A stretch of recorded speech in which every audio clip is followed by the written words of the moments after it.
Bismillahirrahmanirrahim. Assalamualaikum warahmatullahi wabarakatuh.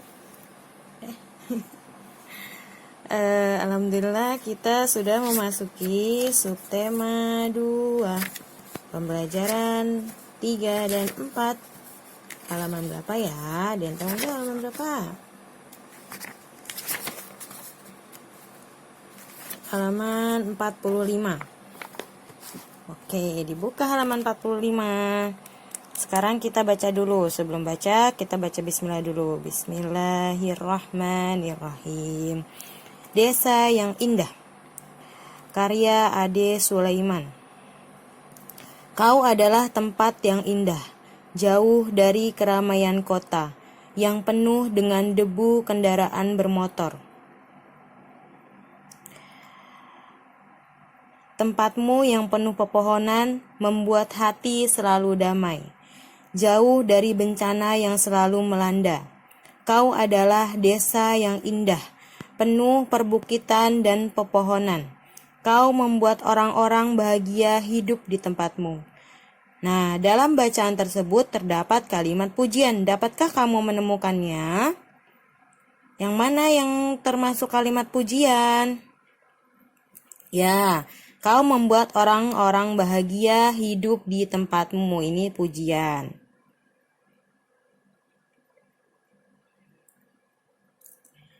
Oke. Lanjutnya, tuliskan kalimat pujian yang ada di dalam bacaan berikut. Awan putih bersih menghias langit. Angin bertiup sepoi-sepoi amat sejuk. Burung-burung berkicau di atas pohon. Baliknya, kicauan burung itu merdu sekali. Kupu-kupu berterbangan di antara bunga. Kalimat pujiannya, ya, kicauan burung itu merdu sekali. Kamu salin ke sini ya. Begitu indah suasana alam pagi di desaku. Masih terdengar suara kokok ayam membangunkanku. Burung-burung bernyanyi. Tupai berlompatan dari dahan ke dahan. Udara terasa sejuk pada pagi hari, dihangatkan senyuman ramah sang mentari. Kalimat pujian itu dihangatkan senyuman ramah sang mentari. Oke, yang ini ya. Mentari pagi mulai bersinar, tiupan angin yang sepoi-sepoi, awan putih menghiasi langit, gunung menjulang tinggi, sungai tampak berliku, hamparan sawah yang hijau sangat mempesona. Pemandangan alam memang sangat indah. Kalimat pujian yaitu, ya, pemandangan alam sangat indah. Di sini juga ada hamparan sawah yang hijau yang mempesona, yang sangat mempesona. Ada 2 ya kalimat pujiannya. Lalu bawahnya kita baca aja ya, kita amati baik-baik. Matahari bersinar cerah. Adit, Faisal, Mutia, dan Eli sedang mengerjakan tugas kelompok. Mereka mendapatkan tugas untuk mengukur benda dengan alat ukur tidak baku. Alat yang mereka gunakan yaitu timbangan sederhana terbuat dari gantungan baju. Nah, di sini ada alat sederhananya.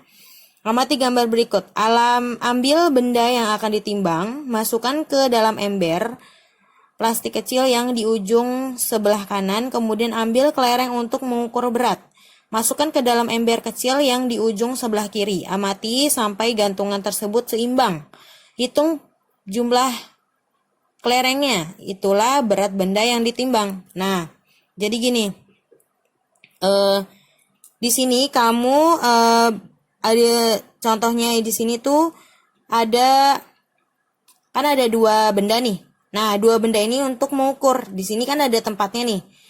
Misalnya kamu di sini taruh sendok makan, ya, sendok makan.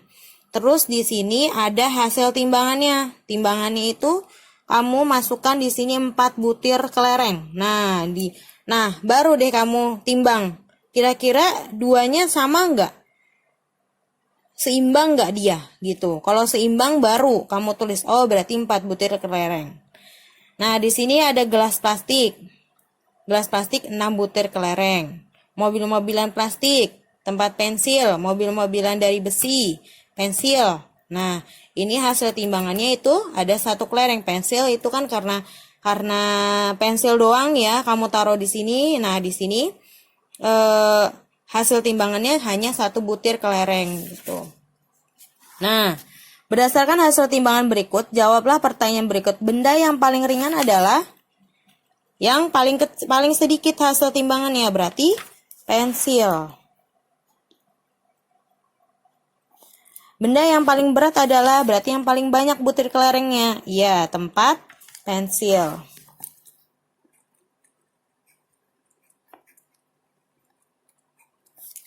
Oke, urutan benda mulai dari yang paling ringan.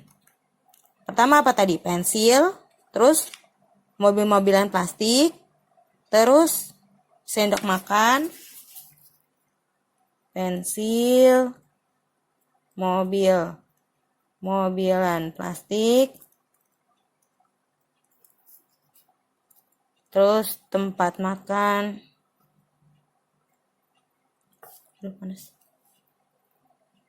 terus tempat makan, bukan tempat makan, sendok makan. Setelah sendok makan, mobil-mobilan dari besi. Sendok makan ya. Mobilan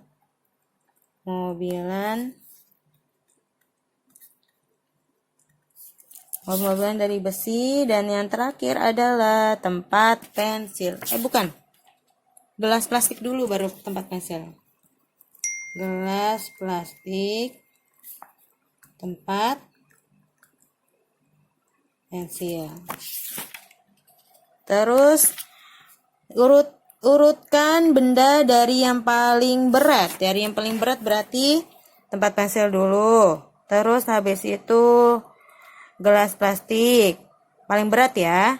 Terus mobil-mobilan dari besi. Habis itu sendok makan. Habis sendok makan, mobil-mobilan dari plastik, dan yang terakhir adalah pensil. Bisa ya kamu tulis ya di sini. Terus hemat air. Pada musim kemarau, air sumur mulai mengering. Adit harus menghemat air agar persediaan air cukup. Selain itu, dibuat juga aturan untuk menghemat air bersih. Semua keluarga Adit selalu mematuhi aturan tersebut. Adit menggunakan air secukupnya. Ia menutup keran air jika selesai menggunakannya. Ibu Adit selalu menampung air cucian beras di dalam ember. Air cucian beras digunakan untuk menyiram tanaman. Biar apa? Biar cepat subur gitu. Nah, kita lanjut ke pembelajaran 4. Dibaca ya. Pada pertemuan sebelumnya, Adit sudah mengenali kolam renang. Sekarang Adit akan belajar tentang cara masuk ke kolam renang. Ia mengikuti petunjuk dari gurunya. Berikut merupakan petunjuk yang diberikan guru Adit. Masuklah ke dalam kolam melalui tangga kolam. Ya, biasanya kalau di kolam itu ada tangganya ya. Berjalanlah perlahan, jangan tergesa-gesa. Setelah berada di dalam kolam, masukkan seluruh badan ke dalam air. Oh ya, sebelum kamu masuk ke dalam air, harus apa dulu? Ya, harus pemanasan dahulu. Agar apa? Agar otot-ototnya renggang ya. Tidak kaku gitu. Terus lanjut. Usahakan kepalamu tetap di permukaan air. Nah, usahakan kepalanya masih di permukaan air ya. Perlahan-lahan masukkan kepalamu ke dalam air. Sebelumnya tarik napas di permukaan air. Saat di dalam air usahakan matamu terbuka. Jadi sebelum kamu masuk ke dalam air itu, kamu tarik napas dulu. Tarik napas dulu baru masuk ke dalam air, terus diusahakan matanya terbuka. Kamu harus berani mencoba, jangan takut dan jangan menyerah gitu. Jadi kalau misalkan kalian coba berenang, coba lakukan seperti itu. Pertama harus pemanasan dulu, habis itu turun melalui tangga, terus baru deh tarik napas dulu baru masuk ke dalam air. Tapi jangan lama-lama juga ya. Terus di sini ada setelah belajar tentang kalimat pujian, selanjutnya Adit akan belajar kalimat ajakan. Di sini kita sudah pernah belajar ya waktu itu ya. Pembelajaran berapa, tema berapa, Ibu lupa. 7 kalau nggak salah atau 6 gitu. Perhatikan contoh kalimat ajakan yang dibuat Adit berikut. Ayo kita menutup keran jika tidak digunakan. Berarti biasakan untuk kalimat ajakan itu ada kata ayo atau apa? Mari atau yuk, sama seperti itu. Sekarang buatlah kalimat ajakan seperti yang dibuat Adit. Tulislah kalimatmu dengan rapi. Ibu kasih contoh satu ya. Nanti sisanya kamu ya nulisnya. Ayo kita belajar puasa bersama.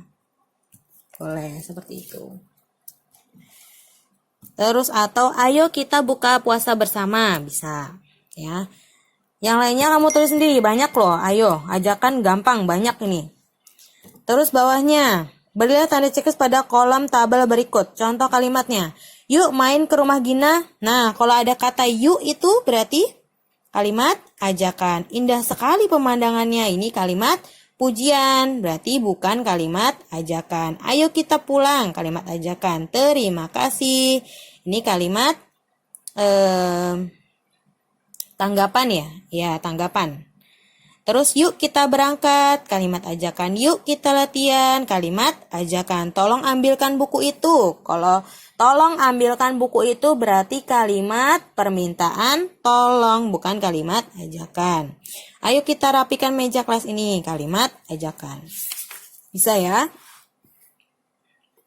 Banyak sekali bacaannya. Yuk kita baca bareng-bareng. Sebelumnya, Gina sudah belajar beberapa gerakan tari. Sekarang ia akan belajar tari dengan menirukan berbagai gerak. Gerakan anggota tubuhmu. Kamu dapat meniru gerakan binatang. Nah, meniru gerakan binatang nih kayak yang dilakukan Gina. Dia lagi meniru gerakan kupu-kupu. Kalau kupu-kupu kan berarti tangannya mengepak ya. Kamu dapat menirukan gerakan tumbuhan. Ya, bisa juga kamu menirukan gerakan tumbuhan. Kalau tumbuhan biasanya kan ke kanan, ke kiri, ke depan, ke belakang gitu ya. Karena apa? Karena tertiup angin. Lalu kamu juga dapat menirukan gerak manusia. Hari Minggu Gina diajak bertamasya. Gina bertamasya dengan ayah dan ibu. Mereka bertamasya ke taman bunga. Gina melihat banyak bunga, ada bunga mawar dan melati. Gina melihat kupu-kupu. Kupu-kupu itu terbang, kupu-kupu hinggap di bunga. Pindah dari satu bunga ke bunga yang lain. Gina mengikuti gerakan kupu-kupu. Nah, ya tadi ya yang Ibu bilang ya. Gina berlari ke sana kemari. Tangannya diayunkan ke atas dan ke bawah. Gina berlari dan berjongkok. Gina meniru gerakan kupu-kupu. Gerakan kupu-kupu hinggap di bunga. Nah, dan gerakan kupu-kupu terbang. Kupu-kupu itu indah sekali. Oke, kita udah ya, sudah selesai. Alhamdulillah pembelajaran 4 sudah selesai.